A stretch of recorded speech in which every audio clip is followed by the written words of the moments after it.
I never believed in fate until the day my purse slipped from my fingers at Bellucci's restaurant.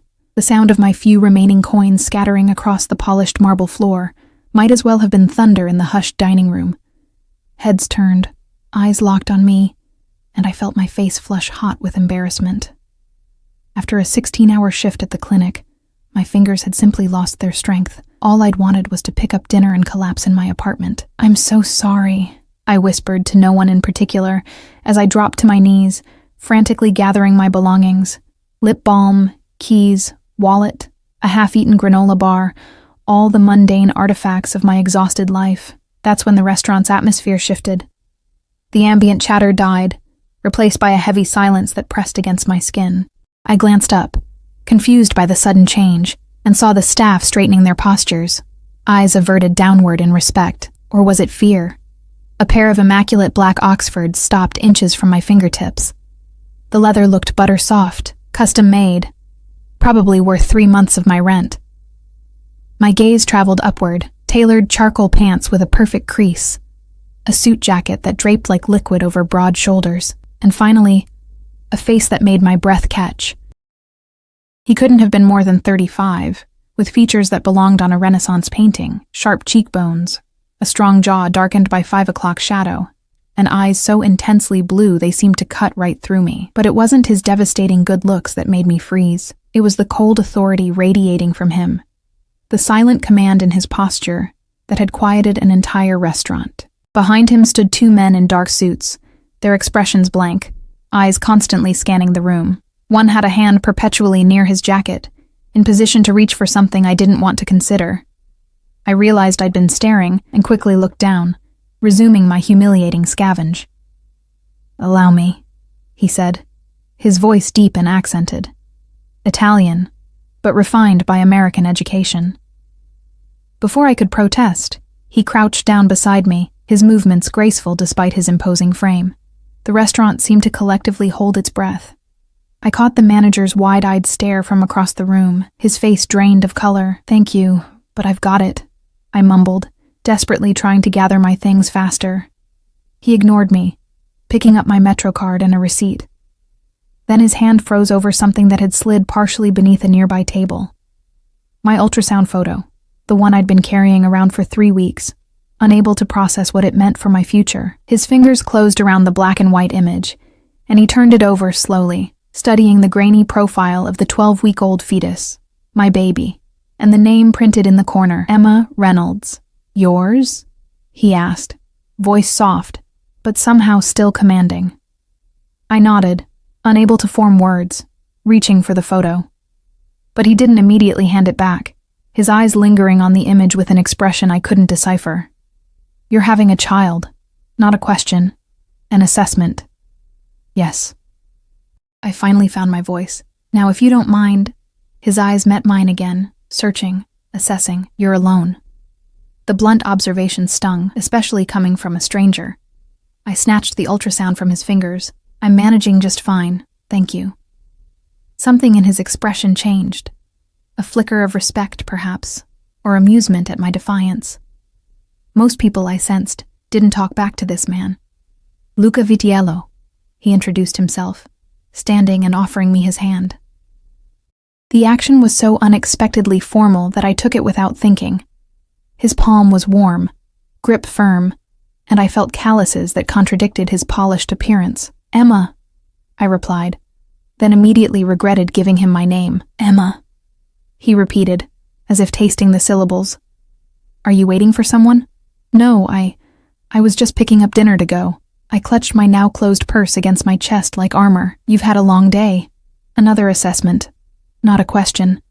I glanced down at my wrinkled scrubs partially hidden under my coat. "I'm a nurse, 16-hour shift." Something passed through his eyes, and still no time to eat properly. He glanced at my takeout bag, a simple pasta dish, the cheapest thing on the menu. Before I could respond, he turned to the restaurant manager, who had been hovering anxiously nearby.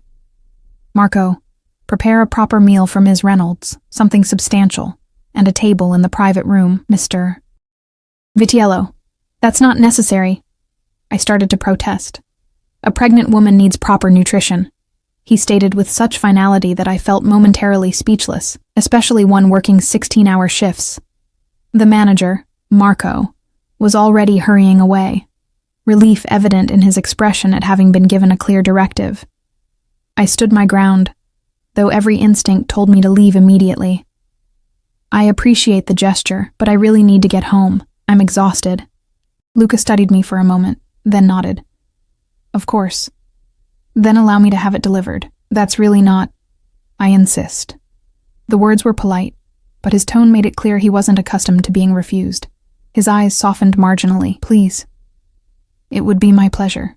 Something told me this man didn't say please very often. I hesitated, weighing my desperate need for sleep against my equally desperate need for a decent meal. My pregnancy had left me constantly hungry, and the pasta I'd ordered wouldn't be enough. Fine, I conceded. Thank you. A slight smile touched his lips, just enough to transform his severe features into something dangerously attractive. He gestured to one of his men, who stepped forward immediately. This is Dominic. He'll see you safely home and ensure your dinner arrives promptly. My eyes widened. That's completely unnecessary. I just live a few blocks away. A few blocks can be a long distance in this city, especially at night. His gaze fell briefly to my midsection, then back to my face. Humor me, Emma. The way he said my name, like he had some claim to it, sent an involuntary shiver down my spine. I wanted to refuse, to maintain some boundary with this overwhelming stranger, but exhaustion was clouding my judgment. And something in me recognized that arguing would be futile. I nodded reluctantly. Your address? He asked. I hesitated, then provided it. He repeated it to Dominic, who memorized it without writing anything down. The car is waiting, Ms. Reynolds, Dominic said, his voice professionally neutral. Car? I told you it's just a few blocks. Emma. Luca's voice had a gentle warning in it. Accept the ride. I was too tired to fight anymore. Fine. Thank you. As I turned to leave, Luca reached out, his fingers just barely brushing my arm. The contact, even through my coat, felt electric. Take better care of yourself, he said quietly. Both of you. I couldn't formulate a response. I simply nodded and followed Dominic out of the restaurant. The black SUV waiting at the curb had tinted windows, and I noticed as Dominic opened the door for me, was lined with butter-soft leather. As we pulled away from the curb, I caught a glimpse of Luca watching from the restaurant entrance, his expression unreadable. What I didn't know then was that this wasn't a chance encounter. Nothing about Luca Vitiello happened by chance. My apartment felt especially small and shabby after the opulence of that brief encounter. I kicked off my shoes and collapsed onto my sofa, trying to process what had just happened. The man's presence had been so commanding, so absolute, that only now, in his absence, could I think clearly. I pulled the ultrasound photo from my purse and stared at it. My baby. The result of a relationship that had ended badly when Jason discovered I was pregnant. He'd made it clear he wanted nothing to do with me or the child, leaving me alone to navigate this terrifying new reality. A knock at my door startled me from my thoughts. Through the peephole, I saw Dominic holding several large bags. Your dinner, Ms. Reynolds, he said when I opened the door. Mr. Vitiello took the liberty of ordering a selection, as he wasn't certain of your preferences. I accepted the bags, stunned by their weight. This is too much. Mr. Vitiello's instructions were clear. Is there anything else you require? No, thank you. Please thank Mr. Vitiello for me. Dominic nodded and turned to leave, but paused. Mr. Vitiello rarely involves himself in others' affairs. Consider that a compliment. Without further explanation, he disappeared down the hallway. Inside the bags, I discovered not just dinner but enough food for several days. Pasta dishes, roasted vegetables, grilled chicken, fresh bread, and even desserts, all packaged in containers that were far nicer than anything I owned. Tucked into one of the bags was a handwritten note on heavy cardstock. Proper nutrition is essential. My number, should you need anything. LV below was a phone number, written in strong, confident strokes. I set the note aside, telling myself I would never use it. Yet I couldn't bring myself to throw it away. As I ate the most delicious meal I'd had in months, I convinced myself this strange encounter was over. A bizarre moment of kindness from a wealthy stranger, nothing more. I was wrong. The following morning, exhaustion still weighed on me despite a full night's sleep. Pregnancy was taking a greater toll than I'd anticipated. I arrived at North Shore Medical Center for my shift and headed straight to the staff room to deposit my things before rounds. "Emma?" Sandra, the charge nurse, caught me at the door. "You've been reassigned." I blinked at her. "What? Why?" "Orders from administration. You're being moved to the private wing." The private wing was reserved for wealthy patients or those requiring extra security. As a general medical nurse, I rarely had cause to work there. But I don't have privileges for that wing. "You do now." Sandra handed me a new ID badge. "Effective immediately. Your patient load has also been reduced to account for your condition." My hand instinctively went to my stomach.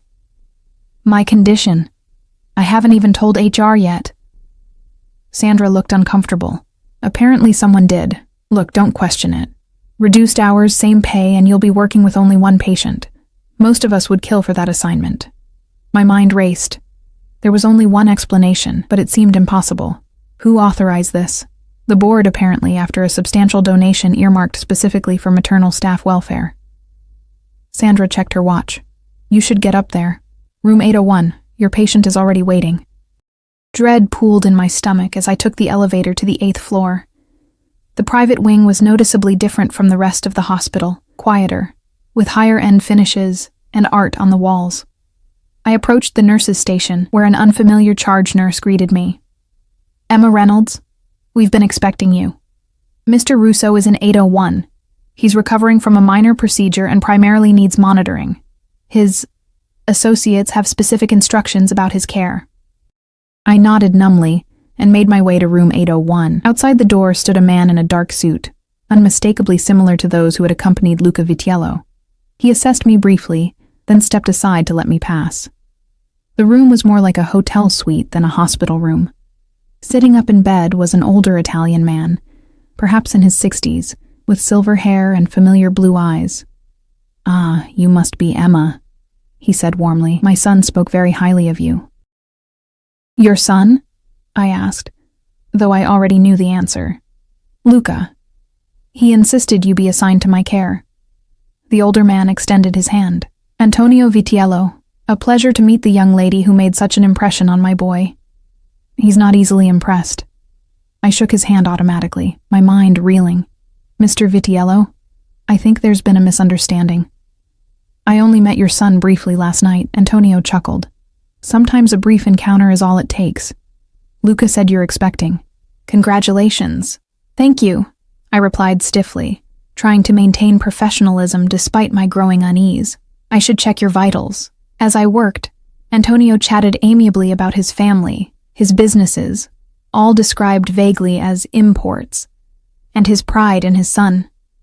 I responded with professional courtesy while my mind raced with questions. How had Luca managed to have me reassigned so quickly? What kind of influence did this family have? I finished my assessment and updated his chart. "Everything looks good, Mr. Vitiello. Is there anything you need before I go?" "Just one thing," he said, his expression turning serious. "My son is a complicated man with significant responsibilities. When he takes an interest in something, or someone, it's never casual." "Mr. Vitiello, I appreciate your concern, but there's really nothing between your son and me. We literally just met." He smiled knowingly. "Of course. I'm simply providing context for what might come next." He settled back against his pillows. "You'll be taking care of me for the next few days. We'll have plenty of time to get acquainted." As I left the room, the guard outside nodded to me with a new respect that made my skin crawl. I hurried to the bathroom and locked myself in a stall, trying to catch my breath. My phone vibrated in my pocket. A text from an unknown number. "I trust my father is in good hands." I stared at the message, a chill running down my spine. I hadn't given Luca Vitiello my number. "How did you get this number?" I typed back. The reply came almost instantly. "I have resources, Emma. How are you feeling today? Better rested, I hope." I leaned against the wall, torn between outrage at the invasion of privacy and an unsettling fascination. "What did you do? How am I suddenly assigned to your father?" "I merely made a suggestion that aligned with the hospital's interests. You needed reduced hours. My father needed competent care." A mutually beneficial arrangement. You had no right to interfere in my job. There was a longer pause before his response. Perhaps not. But I protect what interests me. The implication made my heart race. I didn't respond, unsure what to say. Another message appeared.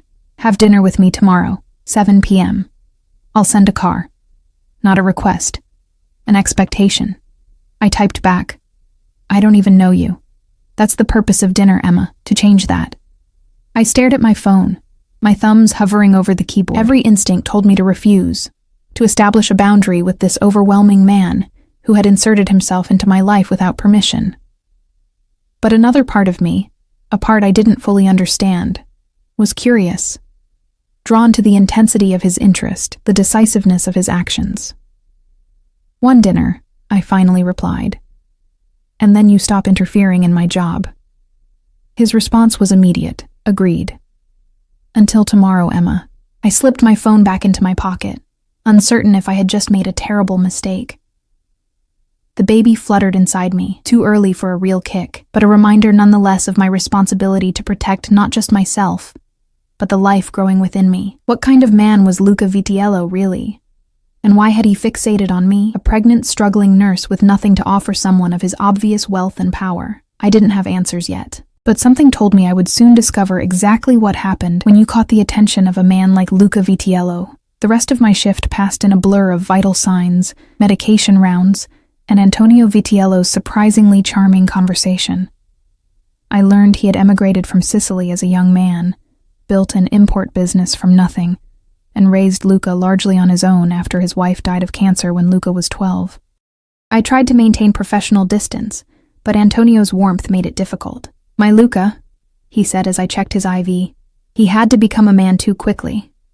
Responsibility shapes a boy differently than freedom does. I made a non-committal sound, unwilling to engage in more discussion about the man who had so abruptly inserted himself into my life. He told me about your condition, Antonio continued, his eyes drifting to my midsection. A child is a blessing, the greatest one.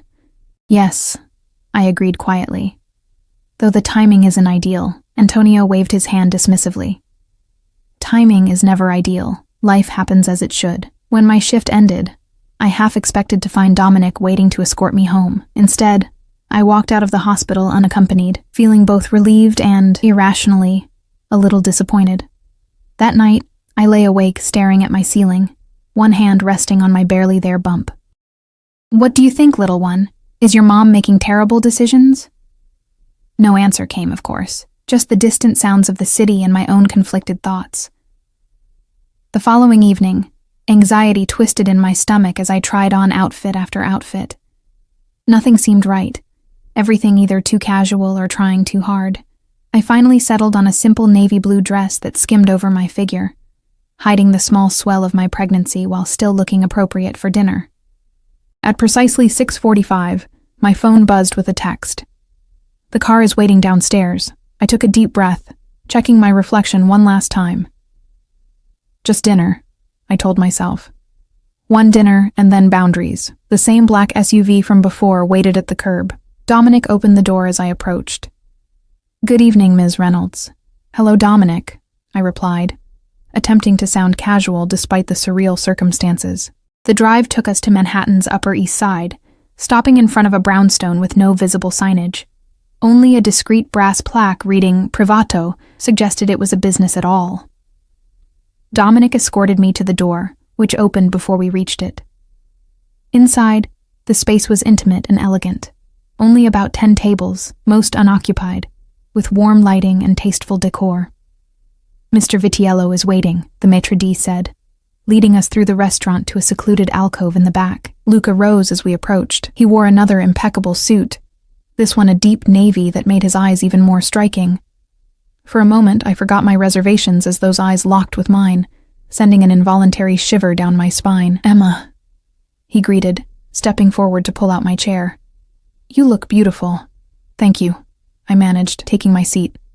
This place is exclusive. I own it, he said matter-of-factly. It ensures privacy. Of course he did. I watched as Dominic took up position near the entrance to our alcove, effectively blocking anyone from approaching. "Is he always with you?" I asked, nodding toward Dominic. Security is a necessary precaution in my position. Luca poured wine into his glass from a decanter, then reached for a separate carafe. "Sparkling water with lemon for you. Unless you prefer something else." The thoughtfulness of remembering my pregnancy caught me off guard. "No, that's perfect. Thank you." A waiter appeared with appetizers I hadn't seen anyone order. Luca must have arranged the entire meal in advance. "You're very presumptuous," I said, unable to keep the edge from my voice. He raised an eyebrow. "Efficient. There's a difference." "Is there?" "You reassigned me at work without asking. You somehow got my phone number. You arranged this entire evening without consulting me on anything but the date. And yet you're here," he observed quietly. I flushed, because he was right. Despite everything, I had come willingly. "I'm curious," I admitted. "And I want to understand why you've taken such an interest in me." He studied me for a moment, his expression unreadable, direct. "I appreciate that." He took a sip of his wine. "The simple answer is that I found you compelling. The more complex answer will take time." "I'm not sure we have time." I agreed to one dinner. A slight smile curved his lips. "We'll see." The appetizers were delicious. Fresh burrata with heirloom tomatoes, arancini with truffle, and thinly sliced prosciutto that melted on my tongue. Despite my determination to remain aloof, I couldn't help the small sound of pleasure that escaped me. Luca watched me eat with evident satisfaction. "You enjoy food. Who doesn't?" I countered. "Many people eat without truly tasting." He leaned forward slightly. "You experience things fully. It's rare." I set down my fork, unsettled by his observation. "Tell me what you do, Luca. Your father mentioned an import business." "Among other ventures, real estate, restaurants, private security." His eyes never left mine. "My family has diverse interests." "And which of those interests requires Dominic and his friends to follow you everywhere?" "All of them," he replied smoothly. "Success attracts attention, not all of it welcome." I didn't believe him, not entirely, but I let it pass. "And why does a successful businessman with diverse interests take such a sudden interest in a pregnant nurse?" His expression softened marginally.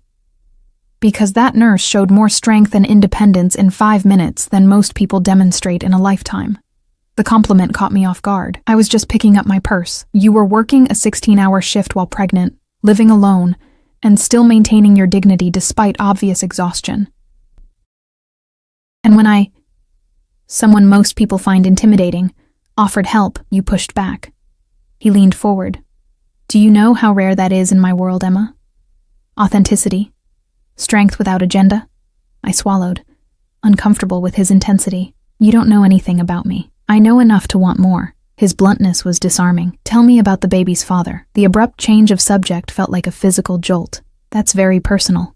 "Yes," he agreed, unapologetic. I considered refusing to answer, but something, perhaps the genuine interest in his eyes, made me respond. "His name is Jason. We dated for 8 months. When I told him about the pregnancy, he said he wasn't ready to be a father and left." I kept my tone matter of fact, though the memory still stung. Luca's expression hardened. He abandoned his responsibility. He made his choice. A coward's choice. Luca's voice had turned cold. "And now you work impossible hours to support yourself and your child alone." I lifted my chin. "I'm managing." "At what cost?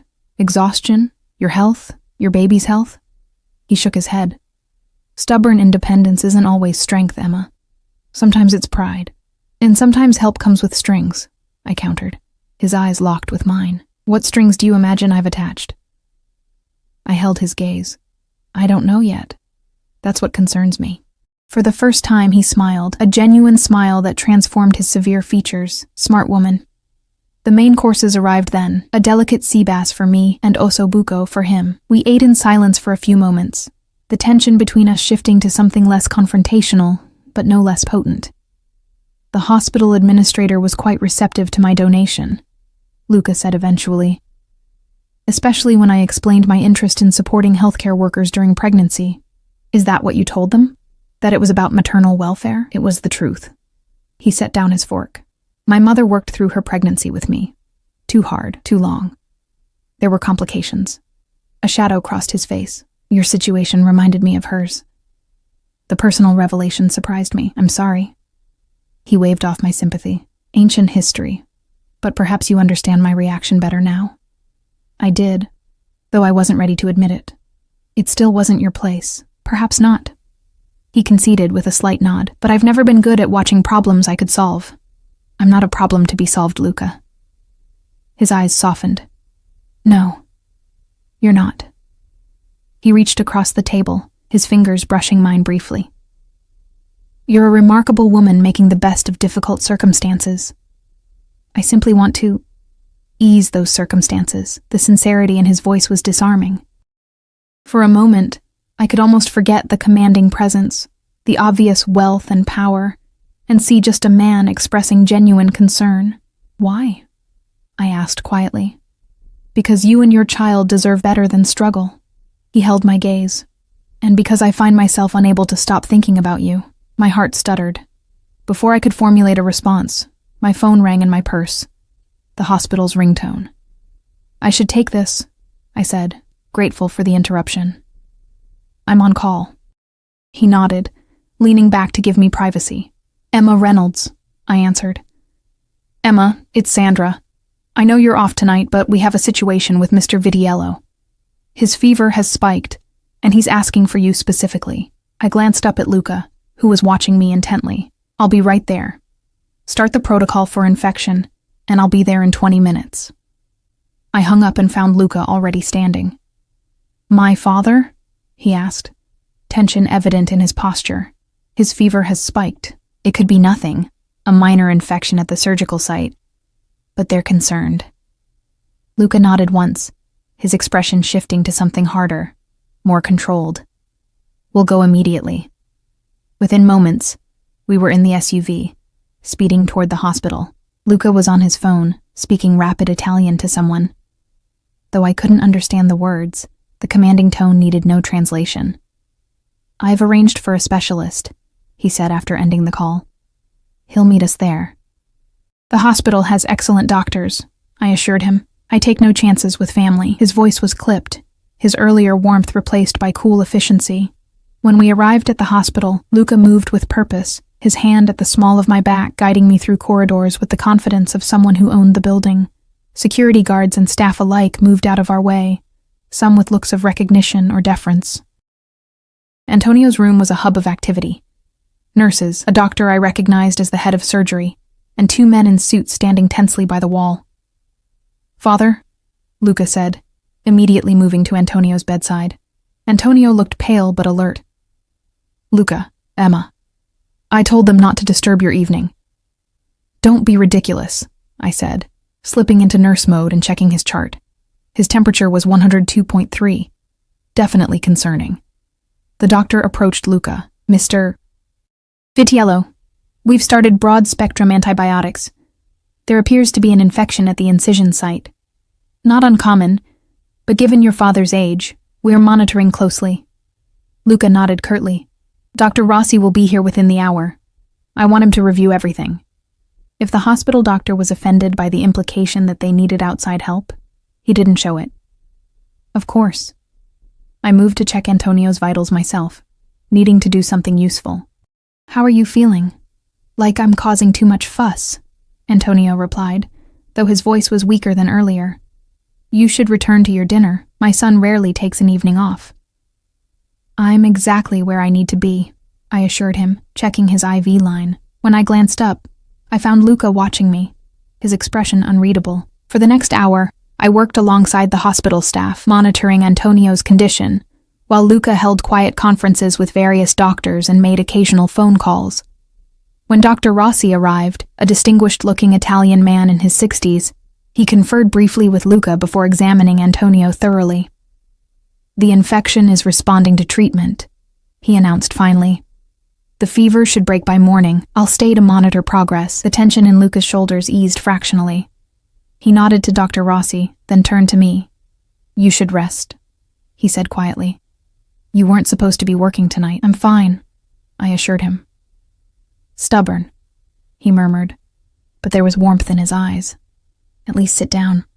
I realized I had been standing for over an hour, and reluctantly took the chair he offered. As the crisis subsided and Antonio drifted into sleep, the room gradually emptied until only Luca, his 2 guards, and I remained. "You don't have to stay," Luca said, his voice low in the quiet room. "Dominic can take you home." "I'll stay a while longer," I replied, surprising myself. To monitor his vitals, Luca studied me for a moment, then nodded. He moved a chair beside mine and sat, our shoulders nearly touching in the dim light. "Thank you," he said simply. We sat in silence, watching Antonio's chest rise and fall, the monitors beeping steadily. I felt myself growing drowsy, the long day catching up with me. Without thinking, I leaned slightly against Luca's solid shoulder. He stiffened momentarily, then relaxed, his arm coming around to support me. "Rest," he murmured. "I've got you." As I drifted into sleep, I wondered hazily what I was doing, finding comfort in the arms of a man I barely knew, a man who clearly lived in a world very different from mine. Yet in that moment, it felt right. What I didn't know then was how completely our worlds were about to collide. I woke to gentle fingers brushing hair from my face. Disoriented, I blinked against the soft morning light filtering through hospital blinds. I was stretched awkwardly across a chair, my head resting on something firm yet comfortable. Luca's shoulder. His suit jacket draped over me like a blanket. "Good morning," he said, his voice a low rumble I could feel through his chest. I straightened quickly, embarrassment flooding me as I realized I'd slept against him all night. "I'm so sorry. I didn't mean to." "Don't apologize." His hand lingered near my face before dropping. "You needed rest." My back protested as I stood, and I winced. Hospital chairs weren't designed for sleeping. "How's your father?" I asked, looking toward the bed where Antonio still slept. "Much improved. Fever broke around 3, Luca stretched, rolling his shoulders. Despite spending the night in a chair, he somehow looked immaculate. His shirt barely wrinkled, his presence commanding even in the sterile hospital room. "You should have woken me," I said, smoothing my hopelessly wrinkled dress. I could have checked his vitals. The staff handled it. "You were exhausted." His eyes searched my face. "How do you feel?" I placed a hand on my stomach instinctively. "We're fine. Just a little stiff." A nurse entered with Antonio's morning medication. "Ms. Reynolds?" "I didn't realize you were here all night." "I didn't intend to be," I admitted, accepting the glass of water she offered. "You're not scheduled until this afternoon. Go home. Get some proper rest." "She's right," Luca said, standing. "I'll take you home." I wanted to argue, to maintain some professional boundary, but exhaustion won out. "Let me just check on Antonio first." As if hearing his name, Antonio stirred and opened his eyes.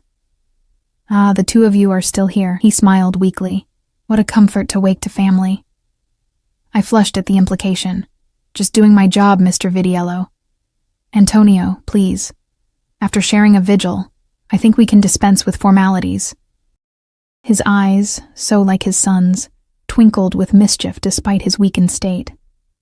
I checked his vitals, pleased to find his temperature normal and his color much improved. "You're doing much better. The antibiotics are working." "Of course they are. I'm too stubborn to let a little infection win." He patted my hand. "Now go home. You look exhausted, Cara." I glanced at Luca, who was watching our interaction with an unreadable expression. "Your son was just offering to drive me." "Good boy," Antonio approved. "Always taking care of things." Luca's mouth twitched in what might have been amusement. "I'll return shortly, Father." Antonio waved us away. "Take your time. I'm not going anywhere." The drive to my apartment was quiet. I leaned my head against the window, watching the city scroll by and trying to process the last 24 hours. "You're thinking very loudly," Luca observed as we neared my neighborhood. I turned to look at him. "This is all very strange for me." "What part specifically?" He kept his eyes on the road ahead. "Meeting you, your interest in me, spending the night in a hospital room with you watching over your father, all of it." I shook my head. "I don't understand what you want from me." The car stopped in front of my building. Luca turned to face me, his expression serious. "I want to know you, Emma. Beyond that, I'm not placing expectations." "People like you always have expectations," I countered. A flash of something, amusement, admiration, crossed his face. People like me? Powerful, wealthy, used to getting their way. He considered this. Fair assessment. But I believe relationships should be built, not dictated. Is that what this is? A relationship? It's something, he said simply. Something worth exploring. I should have said no. Should have thanked him for the ride and walked away. Instead, I found myself asking, "Would you like to come up for coffee?" The invitation surprised us both. After a moment's hesitation, he nodded. I'd like that. My apartment felt even smaller with Luca in it, his presence somehow filling the space completely. I watched him take in my humble surroundings. The second-hand furniture, the medical textbooks stacked on the coffee table, the small kitchen with its aging appliances. No judgment crossed his face, only curiosity. He moved to a small collection of framed photos on my bookshelf. "Your family?" he asked, studying a picture of me with an older woman. "My mom," I confirmed, moving to the kitchen to start the coffee. "She died 3 years ago. Cancer." "I'm sorry." He picked up another photo, me in scrubs, arm around a classmate on graduation day. "Nursing school?" "Yes, top of my class if you can believe it." I measured coffee into the filter. "Mom got to see me graduate at least." "And your father?" "Left when I was 4. Never knew him." I kept my voice deliberately casual. "It was just Mom and me." He nodded, still studying the photos. So independence was necessary, not just preferred. His perceptiveness was unsettling. "Something like that." The coffee maker burbled as I retrieved mugs from the cabinet. "I don't have anything fancy, just regular coffee."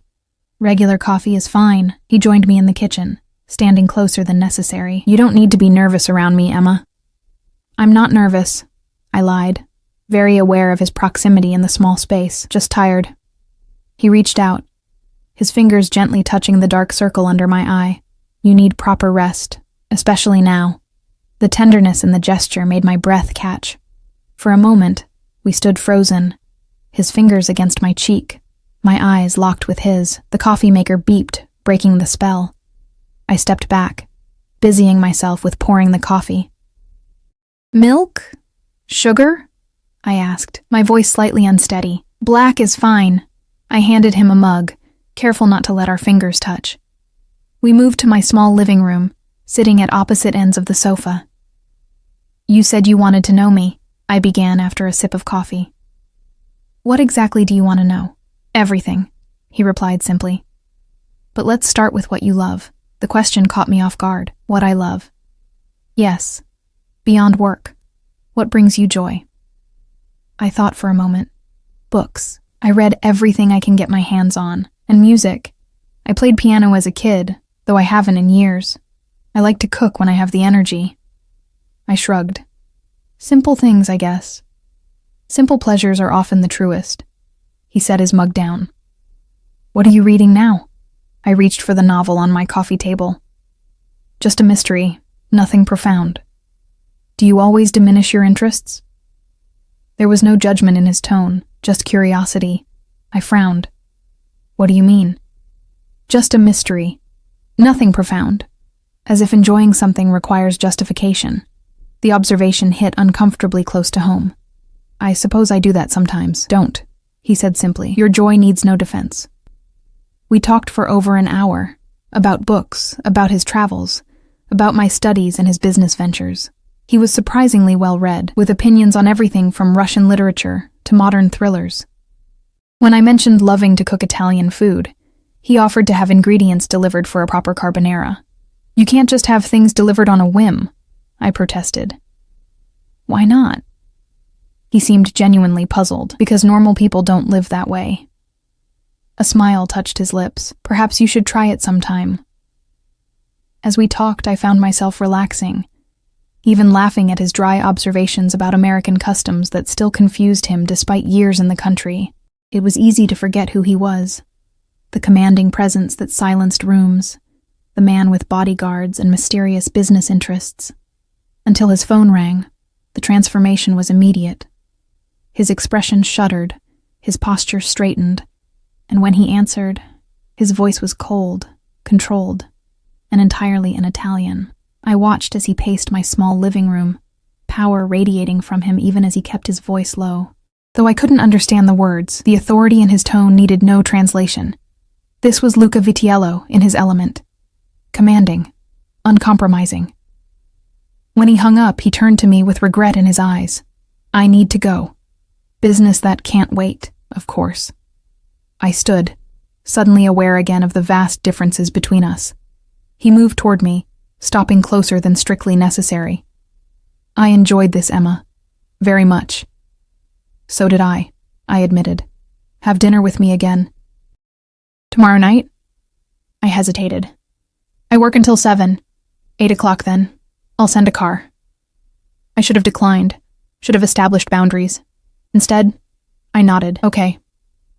Something like satisfaction flickered in his eyes. He stepped closer still, his hand rising to cut my cheek. The touch was feather-light, giving me every opportunity to pull away. I didn't. His lips brushed mine, the barest whisper of a kiss, so gentle it might have been imagined. Then he stepped back, his eyes never leaving mine. Until tomorrow, he said softly, then turned and left. I stood frozen, fingers touching my lips where the ghost of his kiss still lingered. What was I doing? Later that day, a delivery arrived. Groceries of the highest quality, handmade pasta, pancetta, Parmigiano Reggiano, organic eggs, and a bottle of olive oil that probably cost more than all my kitchen supplies combined. A handwritten note accompanied them. For your carbonara. Enjoy something beautiful for yourself. L. I smiled despite myself, running my fingers over the elegant script. The gesture was thoughtful, personal in a way I hadn't expected. As I prepared the simple but luxurious meal that evening, I found myself wondering about Luca Vitiello, the commanding businessman with guards and mysterious phone calls, the attentive son who spent the night in a hospital chair, the man who listened intently to my opinions on mystery novels as if they mattered. Which version was real? The carbonara was delicious, rich and silky, the quality of the ingredients elevating the simple dish to something spectacular. As I savored each bite, I admitted to myself that I was looking forward to seeing him again, but the thought was immediately followed by anxiety. What was I thinking? Getting involved with someone like Luca. I was pregnant, alone, focused on building a stable life for my child. He was something else entirely, something I didn't fully understand. My phone chimed with a text. How was the carbonara? I smiled, typing back. Delicious. Thank you for the ingredients. My pleasure. Rest well, Emma. Tomorrow will be a long day for you. I frowned at the message. How did he know my schedule? Before I could respond, another text arrived. Don't worry. I merely asked what time your shift ended. No other intrusion. The fact that he anticipated my concern was both comforting and unsettling. I set my phone aside without replying, unsure what to make of his ability to read me so easily.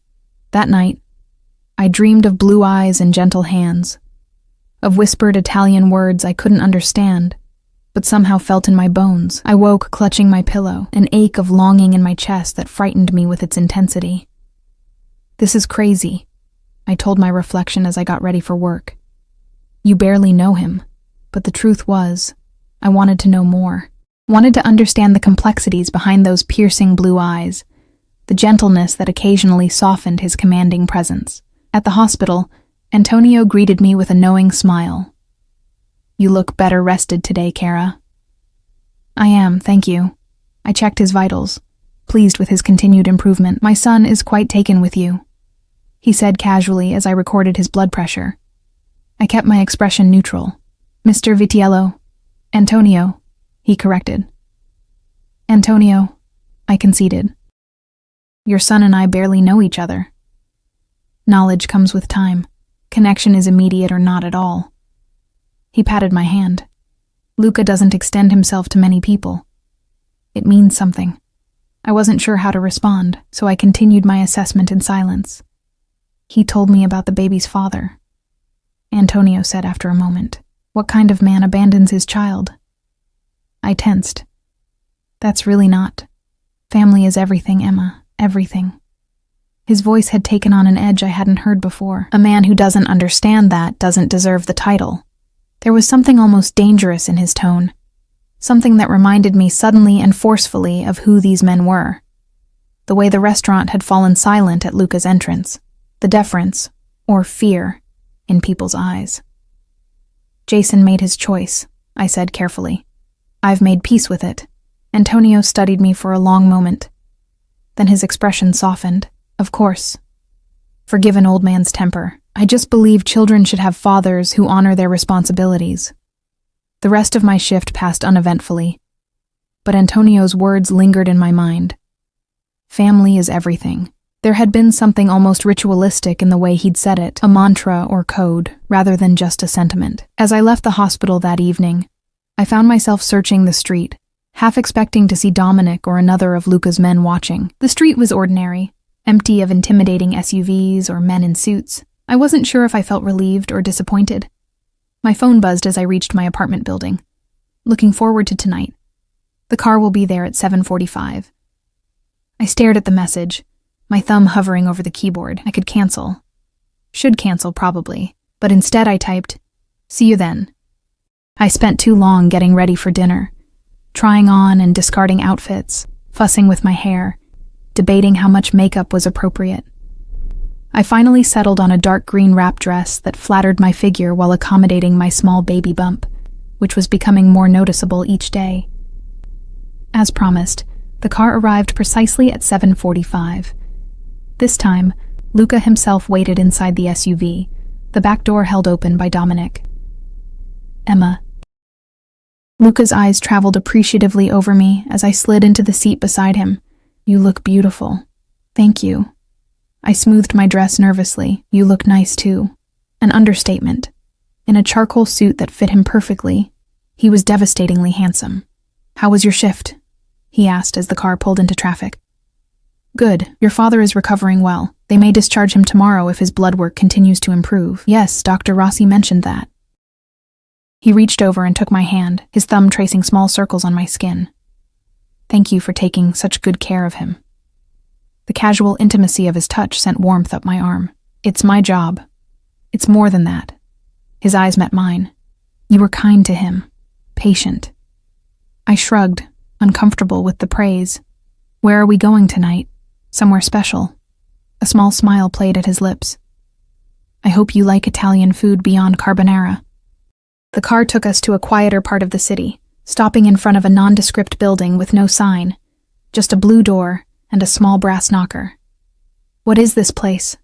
I asked as Dominic opened my door. My home, Luca replied simply. I froze halfway out of the car. Your home? I thought we were going to a restaurant. I thought you might prefer privacy. He studied my expression. We can go elsewhere if you're uncomfortable. I hesitated. Going to his home felt like crossing a significant line, yet something in his steady gaze reassured me. No, it's fine. I was just surprised. He placed his hand at the small of my back, guiding me to the door, which opened before we reached it.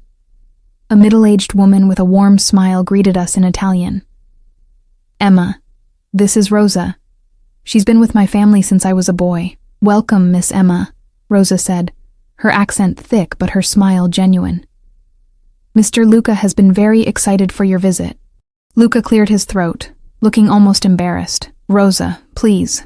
She smiled knowingly and stepped aside to let us enter. The interior of Luca's home was surprisingly warm and inviting. Not the cold, modern mansion I had imagined. Rich woods, comfortable furniture, and art that looked like family heirlooms rather than status pieces. It felt lived in, personal. This isn't what I expected, I admitted as he led me through to a terrace overlooking a small but immaculate garden. What did you expect? He pulled out my chair at a table set for two, candlelight flickering in the early evening air. Something more intimidating, less homey. He smiled, taking his seat across from me. I saved the intimidation for work. This is where I relax. Rosa appeared with antipasti and sparkling water for me, wine for Luca. I'll leave you to enjoy. The first course will be ready soon. As she disappeared back inside, Luca raised his glass. 2 unexpected meetings. I clinked my water glass against his wine. And mysterious dinner invitations. He smiled. Nothing mysterious tonight, just dinner at my home, cooked by Rosa, who has been threatening to quit if I don't start eating proper meals at a reasonable hour. The normalcy of the complaint, so at odds with my image of him, made me laugh. Long hours? Always. He selected an olive from the platter between us. Though lately I've found myself wanting to leave the office earlier because of your father's health, his eyes held mine. Because of you. The directness of his answer caught me off guard. Luca, I'm not pressuring you, Emma. I'm simply being honest about my interest. He broke a piece of bread, seemingly unbothered by my discomfort. Tell me about your plans for the baby. What do you need? Have you prepared a nursery? The abrupt change of subject gave me conversational whiplash. Not really. My apartment is small, so the baby will be in my room at first. I've started saving for a crib, but there's time. 16 weeks along now? I nodded, surprised he'd been tracking. Almost 17, actually. And you feel well? No complications? None so far. I studied him curiously. You know a lot about pregnancy. I've been reading, he admitted. After meeting you, I wanted to understand what you're experiencing. The thought of Luca Vitiello, imposing, powerful Luca, reading pregnancy books made something warm unfurl in my chest. That's unexpectedly sweet. I'm not always the intimidating figure you imagine, he said softly. Rosa returned with our first course, delicate homemade ravioli and a simple butter sage sauce. The pasta was perfect, melting on my tongue. This is incredible, I said after the first bite. Rosa is a miracle worker, Luca agreed. She's been trying to teach me to cook for years, but I'm a hopeless student. Really? I would have thought you'd excel at everything you attempt. He laughed, a genuine, unguarded sound. Far from it. I can't cook, can't sing, and despite years of lessons, I play the piano like a particularly untalented child. I smiled at the self-deprecation. So the great Luca Vitiello has weaknesses after all. Many, he acknowledged, though I try not to advertise them. As dinner progressed through perfectly cooked branzino to a light lemon dessert, the conversation flowed surprisingly easily.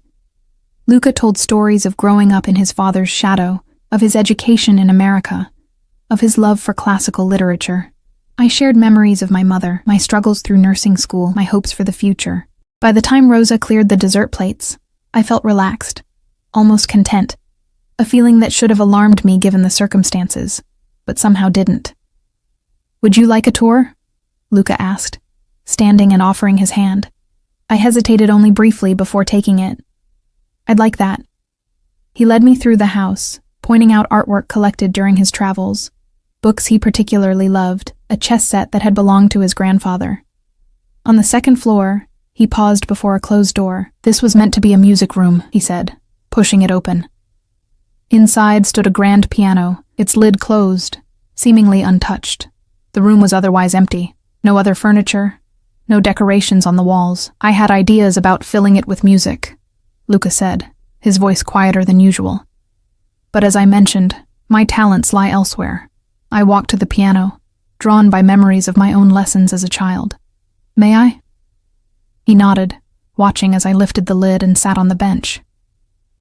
I placed my fingers on the keys, playing a simple melody my mother had taught me. Nothing complicated, just a folk tune that brought back memories of simpler times. When I finished, I looked up to find Luca watching me with an expression of such naked longing that it stole my breath. That was beautiful, he said softly. Just a simple song. He moved closer, standing beside the bench. Would you play again? For me? I nodded, turning back to the keys, suddenly nervous under his intense gaze. I played another song my mother had loved, my fingers finding the notes from muscle memory. When I finished, Luca sat beside me on the bench, close enough that I could feel the warmth of him along my side. My mother played, he said quietly. Not well, by her own admission, but with passion. After she died, my father couldn't bear to hear music in the house. I didn't touch a piano again until I bought this one 5 years ago. He ran his fingers lightly over the keys. I thought I could reclaim something lost. But some things can't be recaptured through will alone. The vulnerability in his admission touched me deeply. I placed my hand over his on the keys. I could teach you, if you wanted. He turned his hand to clasp mine, his eyes meeting mine with an intensity that made my heart race. I would like that very much. For a breathless moment, we sat perfectly still, the air between us charged with something I wasn't ready to name. Then Luca lifted my hand to his lips, pressing a kiss to my knuckles before releasing me. "It's getting late," he said, standing. "I should take you home." The abrupt shift left me disoriented. "Oh, of course." As we descended the stairs, Luca's phone rang. He glanced at the screen, his expression hardening. "I need to take this. One moment." He stepped away, speaking rapid Italian in a low, controlled voice. Though I couldn't understand the words, I recognized the tone. The same commanding presence I'd witnessed before. A reminder of the other Luca. The one who silenced rooms with his presence. Who had men like Dominic following his orders without question. When he returned, his expression was carefully neutral. "I apologize for the interruption. Is everything all right?" I asked. "Business," he said dismissively. "Nothing for you to worry about." The deflection created a subtle barrier between us, a reminder of all he wasn't sharing. We drove to my apartment in relative silence, the easy conversation of dinner replaced by an awareness of all the questions that remained unasked. At my door, Luca paused. "I'm leaving town tomorrow, business in Chicago. I'll be gone for 3 days. Oh." I tried to ignore the disappointment I felt. "I hope it goes well. I'd like to see you when I return. Perhaps you could come back to the house for another piano lesson?" His tone was light, but his eyes were serious. I nodded. "I'd like that." He stepped closer, his hand rising to cut my cheek. This time when his lips met mine, it was no ghostly whisper. The kiss was gentle but deliberate, his lips warm and firm against mine. I found myself responding, my hands coming to rest lightly on his chest, feeling the solid strength of him beneath expensive fabric. When we broke apart, his eyes had darkened, his breathing slightly uneven. "I should go." "Yes," I agreed, though neither of us moved. He kissed me again, more urgently this time, his hand sliding into my hair. I melted against him, all my reservations temporarily forgotten in the heat of his touch. This time when he pulled away, he took a deliberate step back. "Good night, Emma." "Good night, Luca." I watched him walk to the waiting car, my body still humming with the memory of his kiss. Only after the SUV disappeared around the corner did I enter my apartment, touching my lips in wonder. My phone chimed as I closed the door. "I'll call tomorrow. Sleep well, Bella." I smiled at the screen, typing back, "Good night, Luca." As I got ready for bed, I tried to make sense of my feelings. In just a few days, Luca Vitiello had upended my carefully ordered world. There was still so much I didn't know about him. His business, his life, the power he wielded so effortlessly. Yet I found myself drawn to him in a way I couldn't explain. My hand drifted to my stomach, to the small but growing bump that represented my greatest responsibility. "What do you think, little one?" I whispered. "Is your mom making a huge mistake?" The baby fluttered in response, a tiny movement that might have been imagination, or might have been the first real communication from my child. Either way, I took it as a sign that maybe, just maybe, I wasn't entirely wrong to follow this unexpected path. What I didn't know then was how quickly that path would darken, or how completely my life was about to change. The 3 days of Luca's absence crawled by with agonizing slowness.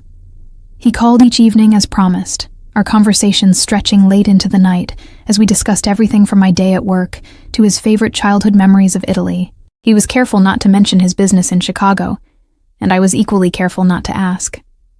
Antonio was discharged from the hospital with strict instructions for follow-up care. Instructions I suspected he would follow only because I had been the one to deliver them. The older Vitiello had developed a grandfatherly affection for me that was both touching and mildly unsettling. "You're good for my son," he told me the day he left the hospital. "He smiles when he speaks of you. Before you, I can't remember the last time I saw him truly smile." On the third evening, I received a text from Luca, "Returning tonight. Dinner tomorrow? I've missed you." The admission of missing me sent a ridiculous flutter through my chest. "I've missed you too. Dinner sounds perfect." That night, I dreamed of Luca. His hands, his eyes, his voice murmuring Italian words against my skin. I woke flushed and disoriented, my body humming with a need I hadn't felt in months. "This is insane," I told my reflection as I got ready for work. "You barely know him." But the truth was, our nightly conversations had created an intimacy that belied our short acquaintance. I knew how he took his coffee, that he preferred reading physical books to e-readers, that he'd broken his arm at 12 trying to climb a tree to rescue a neighbor's cat. He knew about my mother's battle with cancer, my favorite novels, my secret dream of someday opening a small clinic for underserved communities. We had shared pieces of ourselves, creating something that felt surprisingly real despite its unconventional beginning. My shift that day dragged endlessly. I found myself checking the clock every few minutes, anticipating the evening ahead. When I finally arrived home to prepare for dinner, a large box waited outside my apartment door. Inside was a dress, a simple but elegant navy blue maternity design that would perfectly accommodate my now obvious pregnancy. The note read simply, "If you like it. No pressure. L." I should have been offended at the presumption.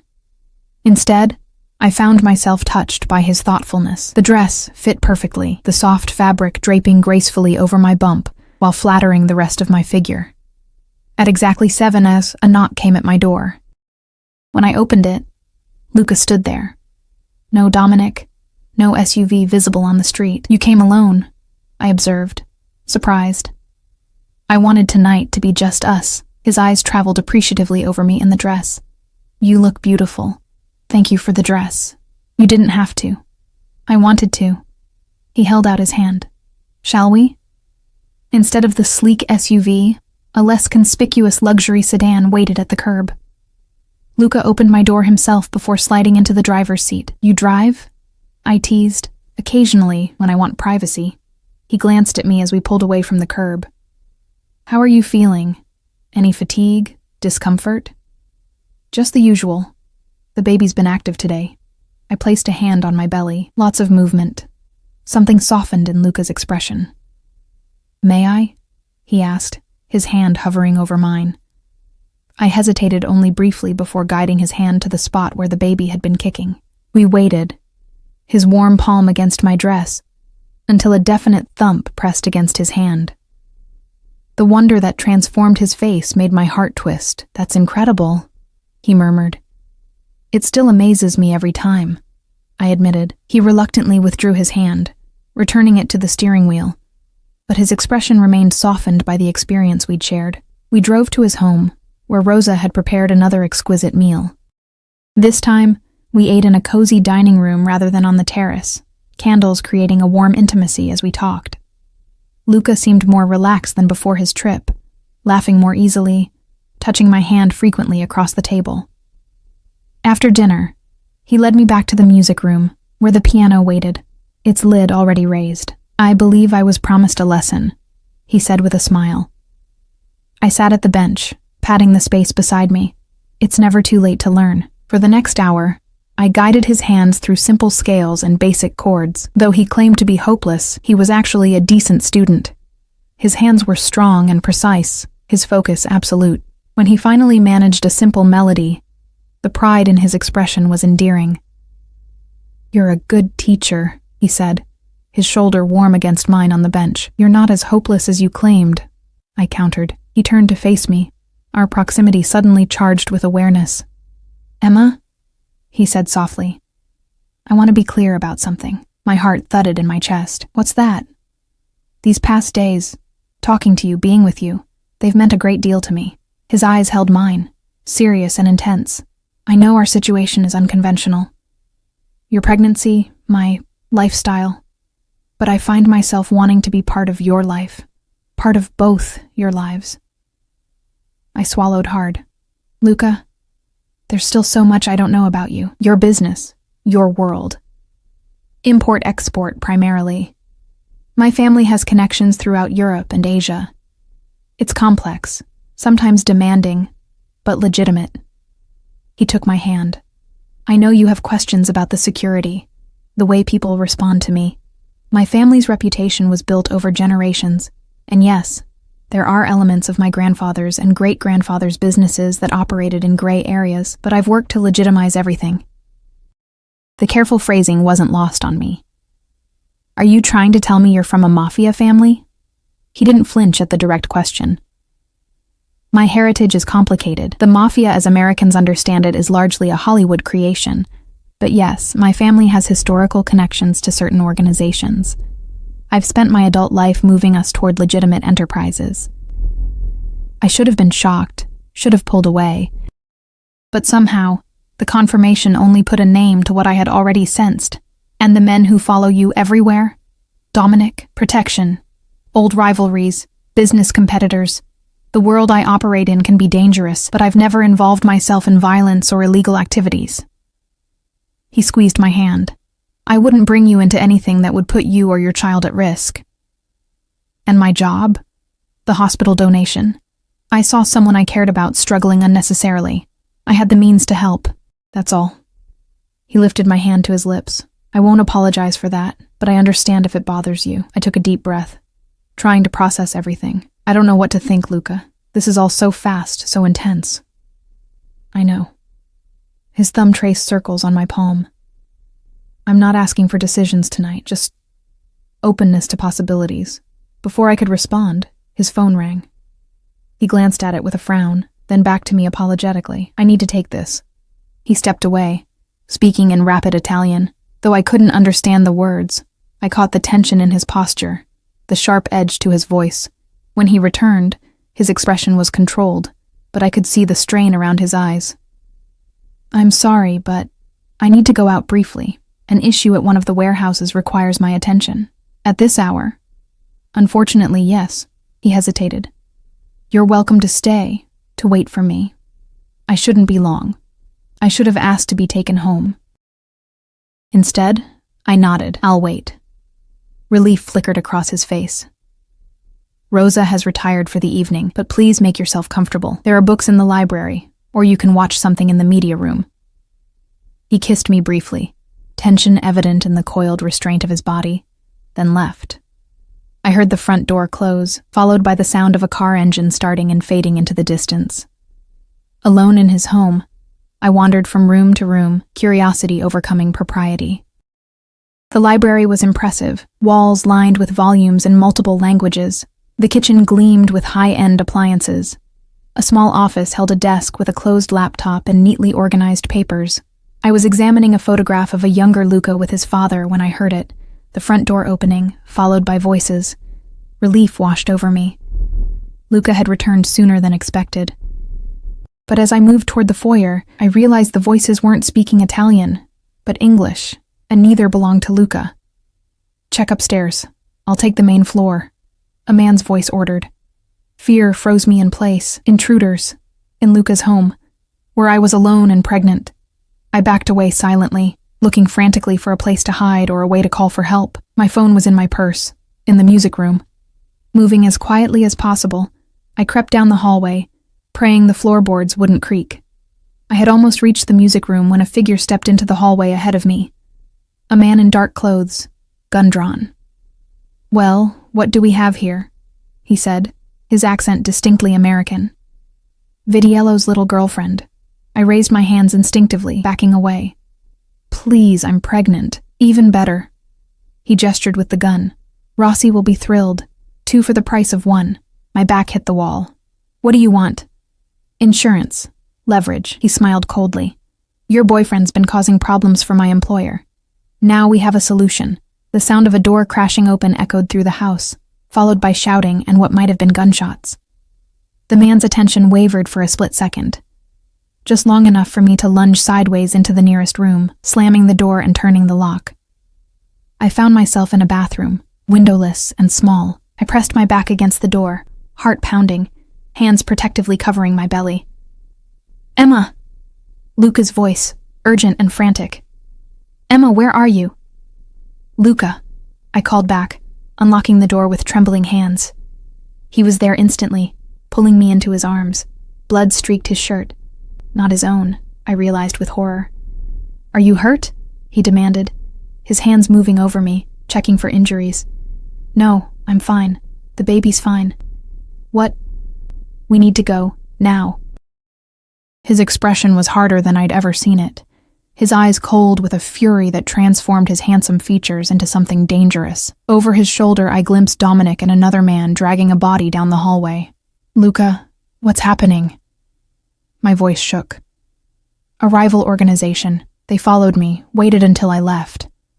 His jaw clenched. They won't make that mistake again. The cold certainty in his voice should have terrified me. Instead, I found myself leaning into his protection, allowing him to guide me through the house with his body shielding mine. Outside, multiple SUVs waited, men with guns standing guard. Luca helped me into one, sliding in beside me. Take us to the safe house, he ordered the driver. As we pulled away, I saw police lights in the distance. Luca, the police are being handled. His arm tightened around me. I'm so sorry, Emma. I never wanted you exposed to this. I should have been horrified, should have demanded to be taken home, to be left out of whatever dangerous world he inhabited. Instead, I found myself asking, what happens now? He studied my face, searching for fear or rejection. Now I keep you safe, both of you. His hand moved to cover my belly protectively. If you'll let me. In that moment, with adrenaline still coursing through my veins, I made a choice that would forever alter the course of my life. I placed my hand over his. I'll let you. The safe house turned out to be a penthouse apartment in a building Luca owned, with security that would have impressed the Pentagon. We stayed there for 3 days while Luca resolved the situation, a process I deliberately avoided asking about. On the 4th day, he came to me with a small velvet box and a question I hadn't expected so soon. I know it's fast, he said, the ring glittering between us. But life is uncertain, and I've wasted too much time already. I want to protect you, provide for you, be a father to your child. Let me give you both the family you deserve. I looked into his eyes that could be cold with authority or warm with tenderness, and saw my future reflected there, a life of luxury and danger, of passion and protection. Not the future I had planned, but one that called to something deep within me. Yes, I said simply. 6 months later, I gave birth to a daughter, Sofia Lucia Vitiello, with my husband holding my hand and tears in his fierce blue eyes. My family, he whispered, cradling our daughter with a gentleness that belied the power in his hands. Everything that matters.